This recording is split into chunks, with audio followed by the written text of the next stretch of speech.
अभी आप सभी ने देखा कि आम आदमी पार्टी की तरफ से बहुत विश्वमन हुआ है, वो बहुत बौखलाए हुए हैं माननीय मंत्री प्रवेश साहिब सिंह जी की प्रेस के बाद। देखिए, माननीय केजरीवाल जी और आम आदमी पार्टी का जब जन्म हुआ तो वो राजनीति में एक विकल्प के रूप में आने का, उभरने का प्रयास कर रहे थे। उन्होंने दिल्ली की जनता से अलग अलग तरह के वादे करे थे। They tried to come as a fresh of breath air, but they proved to be an old wine in a new bottle. अन्ना आंदोलन की उपज थे, लेकिन बाद में इन्होंने माननीय अन्ना जी के साथ ही धोखाधड़ी कर दी। इनके जितने भी संस्थापक थे, आज इनके साथ एक भी साथ नहीं चल रहा है। इन्होंने अपने बहुत घनिष्ठ मित्रों के साथ ही विश्वासघात कर दिया। और आप देख रहे होंगे कि इनके पूरे पर्सोना में माननीय केजरीवाल जी और आम आदमी पार्टी का नेतृत्व हमेशा एक कॉमन मैन, एक सामान्य व्यक्ति का व्यक्तित्व धारण करने का प्रयास करता है। लेकिन दिल्ली की जनता इनकी सच्चाई समझ गई है। दिल्ली की जनता के आगे इनकी नौटंकी चली नहीं और इसीलिए दिल्ली के देवतुल्य मतदाता ने आम आदमी पार्टी और केजरीवाल जी को अस्वीकार करा और एक पूर्ण बहुमत का जनादेश यहां पर भारतीय जनता पार्टी के पक्ष में दिया, विकास के पक्ष में दिया, क्योंकि दिल्ली का देवतुल्य मतदाता भी चाहता था कि दिल्ली प्रगति के पथ पर अग्रसर हो। केजरीवाल जी से मैं पूछना चाहती हूं कि आप जो हैं, आप वो एक आवरण क्यों धारण करते हैं? जो सच्चाई है वो लोगों के सामने पेश करिए ना। देखिए, एक तरफ तो आपने देखा होगा सर्दियों में वो उनका बहुत ही फेमस मफलर आ जाता है, चुनाव से एकदम पहले उनकी वो खांसी लौट आती है। आपने देखा होगा कि वो बहुत सामान्य तरह ड्रेस होते हैं, लेकिन ये लिबास जो है ये केवल और केवल भ्रम करने का एक उपकरण है। असलियत में हम सब जान गए हैं कि कोविड के समय जब दिल्ली की जनता को अपने मुख्यमंत्री केजरीवाल जी की सबसे ज्यादा जरूरत थी, तब वो दिल्ली की जनता का पैसा, दिल्ली के टैक्स पेयर्स का पैसा अपना आलीशान शीश महल बनाने में लगे हुए थे।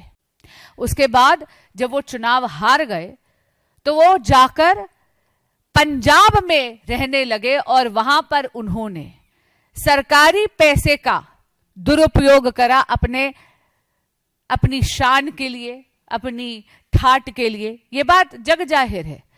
आप मुझे एक बात बताइए कि जितने भी हेलीकॉप्टर या प्लेन या कोई भी इस प्रकार का उपकरण अगर एक सरकार के पास है तो वो कॉन्स्टिट्यूशनल फंक्शनरी के लिए है, वो उस प्रदेश के मुख्यमंत्री के लिए है, ना केवल ना कि केजरीवाल जी सरकारी खर्चे पे, वो भी पंजाब के टैक्स पेयर के खर्चे पे पूरा का पूरा भारत भ्रमण कर रहे थे और कभी उसको बहाना बना देते थे इलेक्शन कैंपेन का।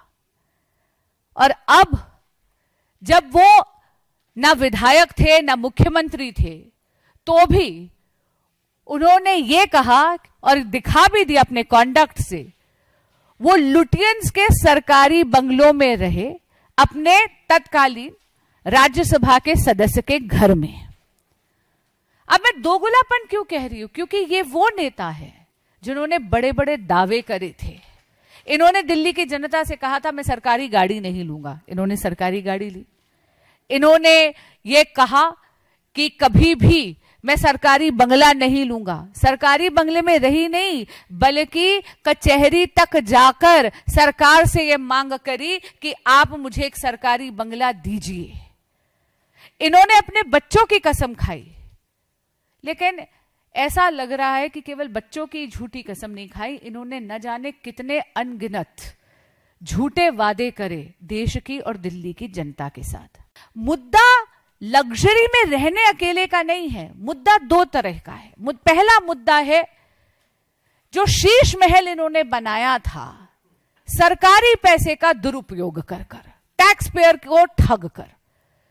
दूसरा मुद्दा है दोगुली राजनीति, double standards. It's a question of deception and double standards of माननीय Kejriwal ji as well as the आम आदमी पार्टी। और यहां पर इनकी धोखाधड़ी और ज्यादा सामने आ जाती है। हाल ही में आपने देखा कि किस तरह इन्होंने दिल्ली की जुडिशरी की एक महिला जज पर इतने आक्षेप करे, इस प्रकार के व्यक्तिगत प्रहार करे कि इन्होंने उनको भी प्रेशराइज करने का प्रयास करा। नारी विरोधी तो ये है ही।